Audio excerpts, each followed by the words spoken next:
In the hushed sterile halls of a world-renowned orthopedic hospital there exists an unspoken ritual before the first incision of the day, before the glowing scans are reviewed and the fateful decisions are made. You will find them not in the gym, not clutching weights, but in the quiet solitude of their offices or call rooms. They are surgeons, men and women who hold steady hands and unwavering focus as their most sacred tools, and they are performing a deceptively simple act: rising from a chair.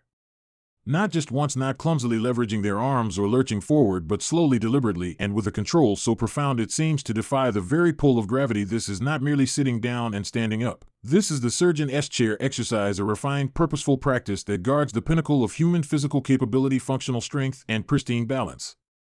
For decades, the fitness world has been obsessed with the extraordinary. We marvel at marathon runners, at powerlifters hoisting impossible weights, at gymnasts defying physics. We chase complex routines, expensive equipment, and fleeting trends. Yet in this relentless pursuit of more, we have forgotten the fundamental. We have overlooked the single movement that predicts longevity, independence, and vitality more accurately than any other metric: the humble act of standing up from a seated position. Research, cold and clinical, underscores this truth. Studies published in prestigious journals like the European Journal of Preventive Cardiology have crystallized a startling finding: your ability to rise from the floor unassisted or to perform repeated chair stands is a powerful predictor of all-cause mortality. It is not about muscle for show, it is about muscle for life. The surgeons, custodians of the human body's architecture, understood this instinctively. Their version, however, is not a test, it is a daily discipline, a meditation in motion designed to cultivate the very attributes their profession demands.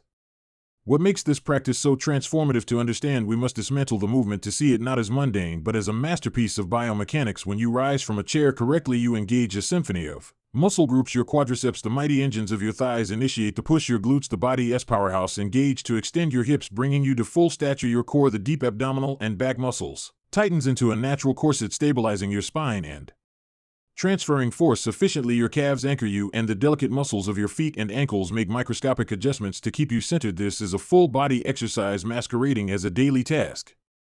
But the surgeon's method adds layers of intentionality that elevate it from functional to foundational. They are not just standing, they are practicing the art of control. They move with a slowness that burns, focusing on the eccentric or lowering phase with as much concentration as the lift. This deliberate pace builds not just strength but muscle resilience and control. They prioritize perfect posture, spine neutral, shoulders back and down, gaze forward, ensuring the movement reinforces alignment rather than eroding it. Most crucially, they perform it without momentum, without the cheat of a forward lunge or a push from the arms. This pure, unassisted rise is the ultimate test and builder of true lower body strength. The benefits of this dedicated practice cascade through every facet of life. For strength, it directly combats sarcopenia, the age-related loss of muscle mass that begins as early as our 30s. Strong legs are our biological insurance policy. They allow us to climb stairs, walk distances, catch ourselves from a stumble, and maintain independence deep into later life. For balance, the exercise is unparalleled. Each controlled descent and ascent challenges your proprioception, your body's internal GPS. That tells you where you are in space. By strengthening the stabilizer muscles and honing this sense on a stable surface, the chair, you build a reserve of balance that protects you on unstable ones, icy sidewalks, uneven trails. For joint health, the movement is a gentle guardian. Unlike high-impact activities, it nourishes the knees and hips with movement and load without brutalizing them. It promotes synovial fluid circulation, keeping cartilage healthy. For the mind, it becomes a moving meditation, a few moments of acute bodily awareness that ground you in the present, sharpening focus and reducing stress. And for longevity, it directly trains the exact capability that research links to a longer, more autonomous life.